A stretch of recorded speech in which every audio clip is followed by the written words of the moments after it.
আজকের পাঠ বিশালক্ষীর চিন্তায় বেহুশ হওয়া।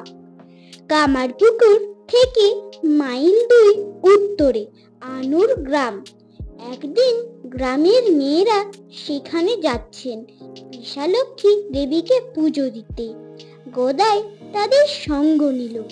অনেকে বললেন, ছোট ছেলে, এত পথ সঙ্গে নিয়ে কাজ নেই।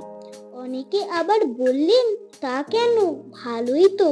গদাই অনেক সব দেবদেবীর গান জানে, গলা খুব মিষ্টি, গায়ক খুব ভালো, ওর গান শুনতে শুনতে যাব আমরা।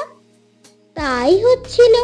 বেশ ভজন গাইতে গাইতে যাচ্ছিল গদাই। হঠাৎ বেহুশ হয়ে গেল। ডাকলে সাড়া দেয় না, হাত পা নড়ে না, চোখ দিয়ে জল ঝরছে। রোদ লেগে এমন হয়েছে ভেবে কেউ তার মাথায় জল দিল, কেউ আঁচল দিয়ে হাওয়া করতে লাগলো। হুঁশ আর ফেরে না। শেষে ধর্মদাস লাহার কন্যা প্রসন্নময়ীর মনে হলো গদাইয়ের ওপর বিশালক্ষী দেবীর ভর হয়েছে। গদাইকে তিনি ঠাকুর দেবতার মতোই ভাবতেন। আর শুনেছিলেন, এমনি সরল যারা, ফুলের মতো পবিত্র যারা, তাদের উপরই দেবতাদের ভর হয়। প্রসন্নর কথা মতো সবাই গদাইকে বিশালক্ষী দেবী ভেবে স্তব প্রার্থনা করতে লাগলেন। এতে ফল হলো, গদাইয়ের জ্ঞান ফিরে এলো। কিছুই যেন হয়নি। এমনি ভাবে আগে যেমন চলছিল তেমনি আবার তাদের সঙ্গে চলতে লাগলো। চন্দ্রামণি সব শুনে ভয় পেলেন।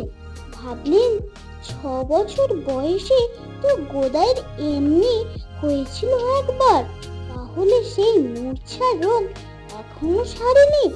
রঘুবীরের পুজো দিলেন তিনি, মানত করলেন, কিন্তু গদাই বলেছিল যে তার অসুখ হয়নি। বিশালক্ষী দেবীর কথা ভাবতে ভাবতে এরকম হয়েছিল।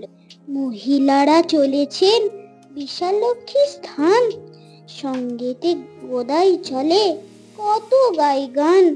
গাহিতে গাহিতে গান বেহুশ হইল, করিলে দেবীর স্তব, তবে সে জাগিল।